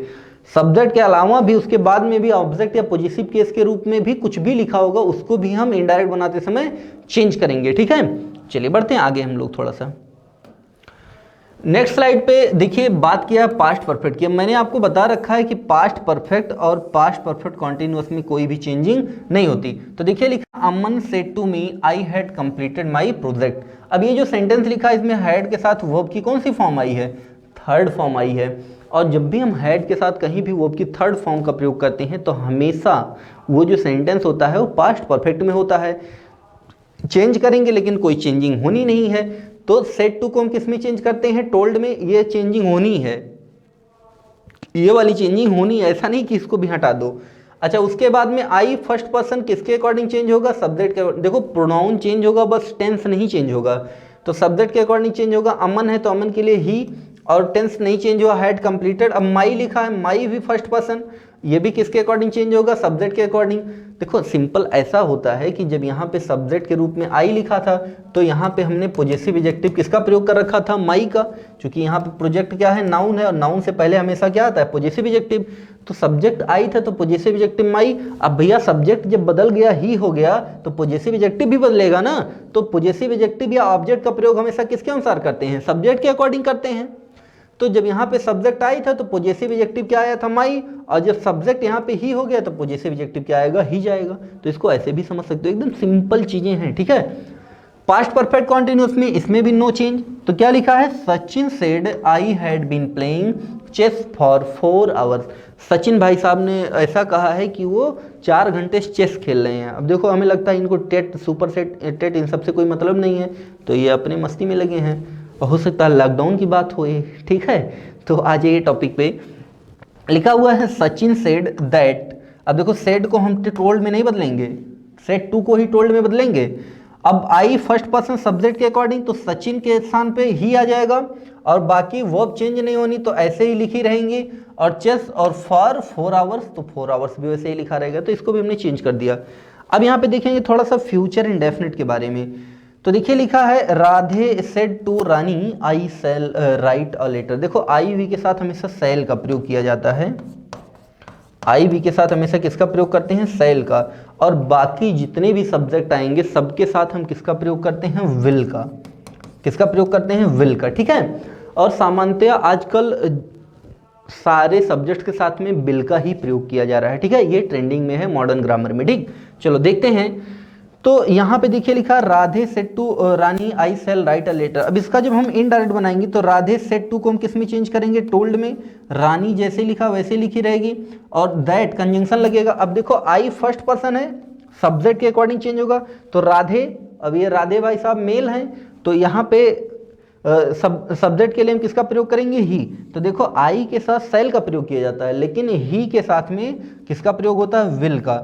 और जब ये बदलेगा इनडायरेक्ट में, तो अगर इसके साथ भी सेल, यहाँ मान लो वी लिखा होता है, आई ही लिखा होता, तब उसके साथ में सेल आता है, तो सेल को हम शुड में चेंज करते हैं, तो शुड लिखते हैं। लेकिन ही के साथ बिल आता है, इसलिए क्या लिखेंगे, उड लिखेंगे, ठीक है। और फिर write a letter as it is लिख देंगे। क्लियर। तो इस प्रकार से इसको हम यहाँ पे सॉल्व कर लेंगे क्वेश्चन नंबर 9 को। चलिए बढ़ते हैं आगे हम लोग। अब मैं बात करूंगा यहाँ पे फ्यूचर कॉन्टिन्यूअस टेंस की। किसकी बात करूंगा यहाँ पे मैं फ्यूचर कॉन्टिन्यूअस टेंस की। तो फ्यूचर कॉन्टिन्यूअस टेंस में क्या लिखा है, Ram said to Rahim Sita will be waiting for you. तो देखिए यहाँ पे क्या हो जाएगा, राम टोल्ड रहीम दैट सीता। अब देखो विल को हमने किस में चेंज कर रखा, वुड में। तो वुड में चेंज कर देंगे, क्या हो जाएगा, would be waiting for him. अब देखो यू लिखा था, यू क्या है, second person according to object. तो रहीम लिखा हुआ है ना, तो यहाँ पे रहीम लिखा हुआ, रहीम क्या है, मेल है, तो उसके लिए हम ही का प्रयोग करेंगे। तो यहाँ क्या हो जाएगा, हिम। तो क्या हो जाएगा, Sita would be waiting for him. अगला देखिए फ्यूचर परफेक्ट की अगर मैं यहाँ पे बात करूं, तो फ्यूचर परफेक्ट जो लिखा हुआ है, गीता सेड टू रहमान क्या हो जाएगा, I will have completed my work. तो सेड टू को हम किस में चेंज करेंगे, टोल्ड में, कंजंक्शन दैट आएगा, और फिर सी विल को हम किस में चेंज करेंगे, वुड में चेंज करेंगे, और फिर हैव के साथ में वर्ब की थर्ड फॉर्म आएगी, और फिर उसके बाद में माई लिखा है। माई क्या होता है, first person according to the subject के अकॉर्डिंग चेंज करेंगे, तो यहाँ क्या हो जाएगा, हर हो जाएगा। अगला देखिए क्या लिखा हुआ है, फ्यूचर परफेक्ट कॉन्टिन्यूअस टेंस। अब देखिए फ्यूचर परफेक्ट कॉन्टिन्यूअस टेंस को सेल को यहाँ भी किस में चेंज होगा, देखो सेल को शुड में चेंज होना था, लेकिन इसी के साथ बिल आएगा तो बिल को वुड में चेंज करेंगे, और बाकी यहाँ पे क्या लिखा है, have been reading the book, जैसे लिखा था वैसे ही लिख देंगे। अब थोड़ी सी एक बात इसमें समझो पहले आप लोग। अब आप लोग सोच रहे हैं सर इसका कैसे यहाँ पे बन रहा है, तो देखो इसको बनने के पीछे इसका लॉजिक क्या है, पहले इस बात को आप लोग समझो। देखिए जब भी कोई भी सेंटेंस लिखा होता है, तो अगर हम प्रेजेंट इंडेफिनिट की बात करेंगे, चेंजिंग की मैं बस केवल बात कर रहा हूं,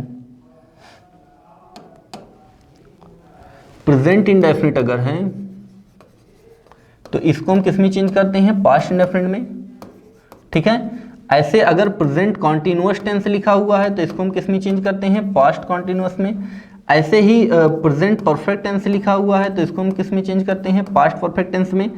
ऐसे ही पास्ट और प्रेजेंट परफेक्ट कॉन्टिन्यूअस टेंस लिखा हुआ है, परफेक्ट कॉन्टिन्यूअस टेंस, तो इसको हम किस में चेंज करते हैं, पास्ट परफेक्ट। चलो थोड़ा साफ लिख दे रहा हूँ, ऐसे छोड़ो इसको, यहाँ पे स्लाइड बनी हुई है ऑलरेडी, तो मैं वहीं पे आ जाता हूँ सीधे कि यहाँ पे टेंस वाले सेक्शन पे, ठीक है। अब आप लोगों ने सुन रखा होगा कि जब भी हम डायरेक्ट या इनडायरेक्ट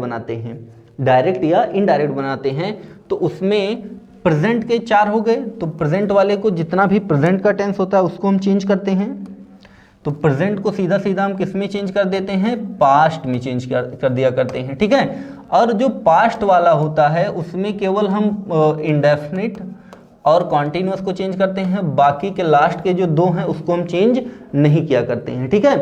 और उसके साथ साथ अब बाकी के जो बच रहे हैं फ्यूचर वाले, मैंने आपको बताया था ना फ्यूचर वाले कैसे उसमें चेंज होने हैं, तो भैया कुछ लोग ये बता देते हैं कि जो फ्यूचर लिखा होता है, फ्यूचर इंडेफिनिट में या और कंटिन्यूअस में हम चेंजिंग करते हैं और बाकी में चेंजिंग नहीं क्या करते हैं। तो प्यारे दोस्तों ऐसी बात नहीं होती है, वहाँ पे बस इसलिए बता देते हैं क्योंकि हम लगभग चीज़ों को वैसे ही लिख दिया करते हैं, तो ये थोड़ी सी विडंबना टाइप की है। आपको अपने दिमाग में ये रखना है कि टेंस तो ये जो चेंज हो रहा है इधर चेंज ही हो रहा है, लेकिन अगर फ्यूचर का कोई भी टेंस मिला हुआ है तो अगर वहाँ पे हमको विल मिलेगा तो उसको वुड में चेंज करना है, और शैल मिलेगा तो उसको शुड में चेंज करना है, ठीक है। वहाँ पे ऐसी कोई टेंस की झंझट या टेंस का बाउंडेशन नहीं होता कि फ्यूचर इंडेफिनिट लिखा है तो उसको हमें किसी दूसरे में ही चेंज करना पड़ेगा, क्लियर। क्योंकि ये जो फ्यूचर कही गई बातें, देखो इनको चेंज क्यों करते हैं, पहले इस बात के पीछे आप लॉजिक समझ लो। चेंज हम इनको क्यों करते हैं, पहले इस बात के पीछे आप लॉजिक समझ लो। लॉजिक ये होती है कि जैसे मान लीजिए मैं यहाँ पे बात कर रहा था, ये जो सेंटेंस सबसे पहले मैंने आपको यहाँ पे डिस्प्ले किया हुआ था इस वाले सेंटेंस की, तो मैंने यहाँ पे क्या कहा था कि Gita said to me, Gita ने मुझसे कहा था I am going to Naini. अब भैया पहले गीता मुझसे बोलेगी ना कि मैं नैनी जा रहा हूँ, तब तो मैं इस बात को किसी दूसरे से बताऊँगा। तो पहले यहाँ पे गीता ने मुझसे बोला, फिर ये दूसरे नंबर पे मैं किसी अदर से बताऊंगा, तो जो गीता पहले बता चुकी हो तो पास्ट में हो गया ना।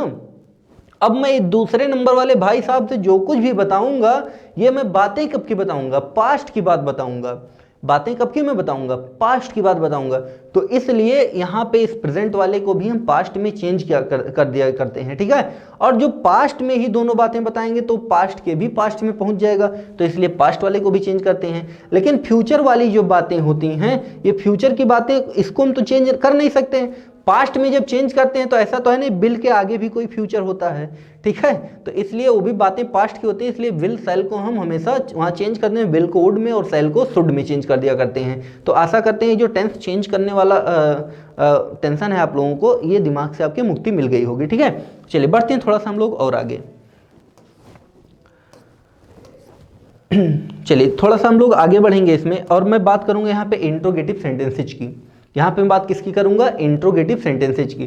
तो ये जो इंट्रोगेटिव सेंटेंसेज की मैं यहाँ पे बात करूंगा, सबसे पहले तो देख लीजिए कि इंट्रोगेटिव सेंटेंसेज होते क्या हैं। तो इंट्रोगेटिव सेंटेंस ऐसे सेंटेंस होते हैं जिनमें क्वेश्चन पूछने का कार्य किया जाता है।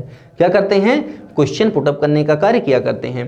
फिर इसको दो भागों में बांटते हैं, जो ऑलरेडी बता चुका हूं कि पहला जिनका आंसर यस नो होता है तो यस नो टाइप बोलते हैं, और ऐसे मतलब जिनका आंसर यस नो में नहीं दिया जा सकता है इनको हम क्या बोलते हैं, WH टाइप के WH टाइप सेंटेंस बोलते हैं, जिनकी शुरुआत WH वर्ड से हुआ करती है, ठीक है, और इनका आंसर यस या नो में नहीं दिया जा सकता है। क्लियर?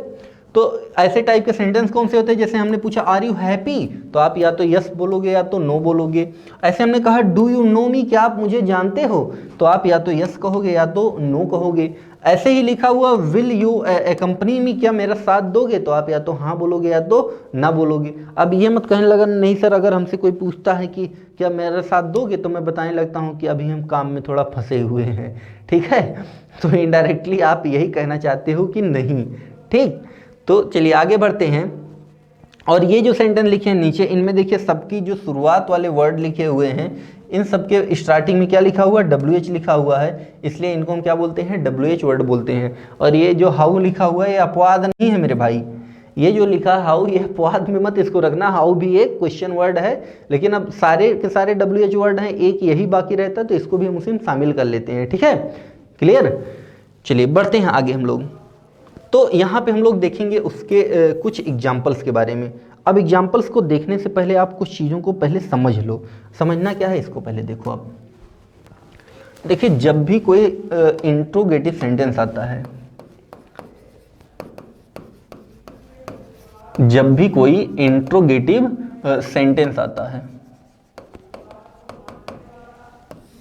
जब भी कोई इंट्रोगेटिव सेंटेंस आता है तो इसको हम दो पार्ट में डिवाइड करते हैं। एक इसको डिवाइड करते हैं हम यस नो टाइप में, और दूसरा इसको हम डिवाइड करते हैं WH वर्ड टाइप में, ठीक है। तो देखिए अब रूल क्या होते हैं। सबसे पहले आप ये समझ लो जो दोनों के लिए कॉमन रूल है, तो कॉमन रूल ये है कि जो सेड टू लिखा होता है उसको हम चेंज करते हैं यहाँ पे आस्क्ड, इंक्वायर्ड, इंट्रोगेटेड या फिर क्वेश्चन। इन चारों में से आप कोई भी लिखेंगे सबके सब सही हैं।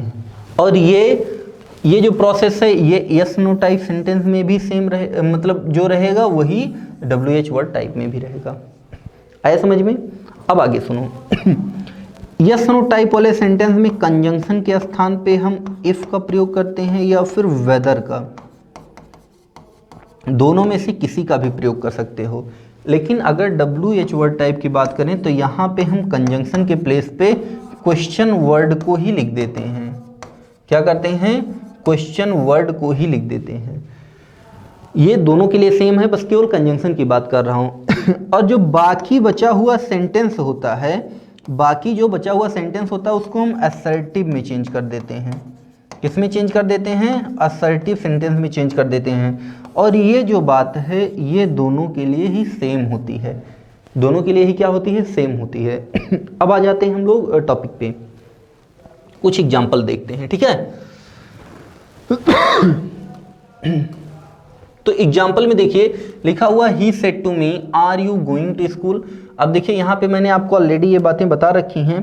तो यहाँ पे देखिए शुरुआत आर से हुई है, और आर क्या होती है? हेल्पिंग वर्ब होती है, ठीक है। अब हेल्पिंग वर्ब से अगर यहाँ पे शुरुआत हो रही है इसकी, तो ये यस नो टाइप सेंटेंस में आएगा। तो इसको चेंज करते हैं। अब देखिए सी और सेड टू को हमने किस में चेंज किया? आस्क्ड में। अब यहाँ पे आप क्वेश्चन भी लिख सकते हैं, इंट्रोगेटेड भी लिख सकते हैं, इंक्वायर्ड ऑफ भी लिख सकते हैं, ठीक है। तो हो जाएगा asked me.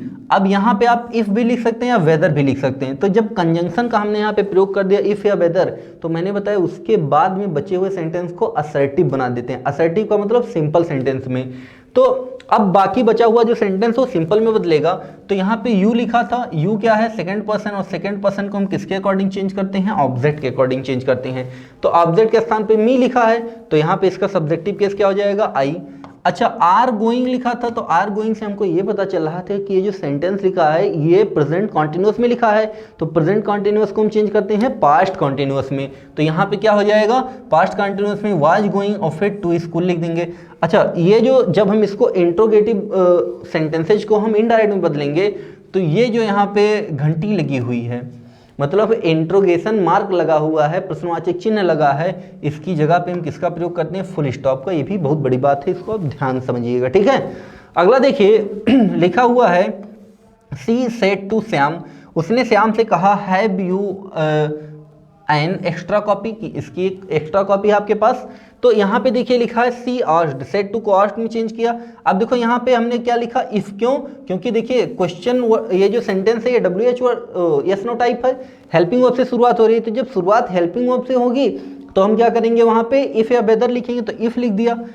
You second person object के अकॉर्डिंग चेंज होगा तो क्या हो जाएगा ही। अच्छा देखो हैव लिखा था ना, हैव किसको बता रहा था, प्रेजेंट को, तो इसको हम चेंज करेंगे तो क्या हो जाएगा हैड, पास्ट में चेंज करेंगे। अब उसके बाद में क्या लिखा एन एक्स्ट्रा कॉपी, तो इसको हम एज इट इज यहाँ पे लिख देंगे। अगला देखिए लिखा है she said to me will. अब देखो विल से शुरुआत हो रही है, हेल्पिंग वर्ब कैसा है, question word type, yes no type का है, तो इसमें भी हम क्या करेंगे सेड टू को आस्क्ड में चेंज करेंगे और कंजंक्शन के प्लेस पे इफ का प्रयोग होगा। You second person according to object क्या हो जाएगा, मी का सब्जेक्टिव केस आई, यू के साथ में यहाँ पे बिल का प्रयोग था, लेकिन आई के साथ में अब यहाँ भी हम क्या करें, देखो मैंने आपको बताया था यहाँ पे वास्तव में आई भी के साथ सैल होता है, शुड भी हो सकता है, लेकिन मैंने बताया कॉमनली हम किसका प्रयोग किया करते हैं, विल का, तो यहाँ हम क्या लिखेंगे वुड का प्रयोग करेंगे। अब ये मत सोचना कि आपके एग्जाम में आएगा सर अगर एक में शुड दिया है एक में वुड दिया है तो क्या करेंगे, तो ऐसा क्वेश्चन आपके एग्जाम में नहीं आएगा, ठीक है। जो भी आएगा तो ऐसा नहीं है कि वहाँ शुड और वुड में आपको चेंज करना पड़ेगा। फिर हेल्प लिखेंगे मी का जो सब्जेक्टिव केस होता है वो क्या होता है आई, और आई फर्स्ट पर्सन में आता है, तो फर्स्ट पर्सन सब्जेक्ट के अकॉर्डिंग, तो सी का ऑब्जेक्टिव केस क्या हो जाएगा हर। अगला देखिए लिखा है he said to, said to को हम किस में चेंज करेंगे, आस्क्ड में, हर ऐसे ही रहेगा। अब देखो यहाँ पे व्हाट से शुरुआत हो रही है, व्हाट क्या है, क्वेश्चन वर्ड है, क्वेश्चन वर्ड में हम किसी भी प्रकार के कंजंक्शन का प्रयोग नहीं किया करते हैं, केवल क्वेश्चन वर्ड को ही लिखते हैं। तो देखो यहाँ पे हमने क्या लिख दिया, डायरेक्ट व्हाट लिख दिया। यहाँ पे क्या करते थे, इफ या वेदर का प्रयोग करते थे, जो कि यहाँ नहीं करेंगे। अब देखिए यहाँ पे लिखा डू यू वांट, अब यू क्या है सेकंड पर्सन ऑब्जेक्ट के अकॉर्डिंग, तो ऑब्जेक्ट के यहाँ हर लिखा है तो यहाँ क्या हो जाएगा सी। अच्छा डू और डज का प्रयोग हम कहाँ पे करते हैं, डू और डज का प्रयोग हमेशा हम प्रेजेंट इंडेफिनिट में क्या करते हैं, तो पास्ट इंडेफिनिट में चेंज करेंगे, लेकिन सिंपल सेंटेंस में चेंज करेंगे असर्टिव में, तो क्या हो जाएगा वर्ब की सेकंड फॉर्म क्या हो जाएगी, वांटेड हो जाएगी। क्लियर, मूवी देखिए ना। चलिए आगे बढ़ते हैं।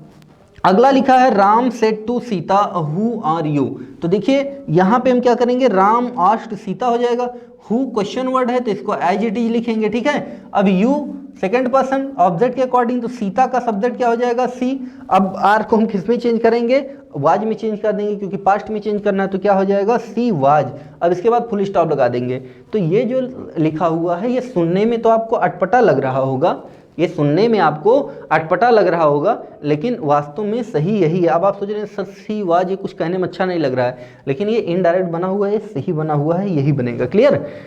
तो प्यारे दोस्तों आज के लिए इतना ही, और बाकी आप लोग कमेंट करके हमको बताइए कि वीडियो कैसी लगी आप लोगों को। वीडियो को ज़्यादा से ज़्यादा लाइक कीजिए और अपने दोस्तों के बीच में भी शेयर कीजिए, जिससे जो आपके फ्रेंड्स हैं इसकी प्रिपरेशन कर रहे हैं वो लोग इसको देख सकें और इस वीडियो का लाभ उठा सकें और एग्ज़ाम क्वालिफाई कर सकें अच्छे से, ठीक है। इसके अलावा हमारे पेड बैच भी अवेलेबल हैं, जिसके लिए आप लोग जाके हमारी वेबसाइट पे, जो कि वेबसाइट हमारी है study91.co.in, वहाँ पे विजिट कर सकते हैं, या स्टडी 91 का आप ऐप डाउनलोड कर सकते हैं, वहाँ से आप इसके कोर्स को भी परचेज कर सकते हैं, ठीक है। सुपर टेट के लिए हम लोगों ने एक बेहतरीन कोर्स बनाया, इलाइट कोर्स बनाया हुआ है, जो कि केवल स्पेशल सुपर टेट के लिए है, ठीक है। तो उसको भी आप वहाँ से ज्वाइन कर सकते हैं, ठीक है। और आप लोग कमेंट जरूर करके बताइएगा कि वीडियो कैसी लगी है। तो आज के लिए इतना ही, और बाकी पढ़ते लिखते रहिए, मस्त रहिए। Okay, thanks to all of you.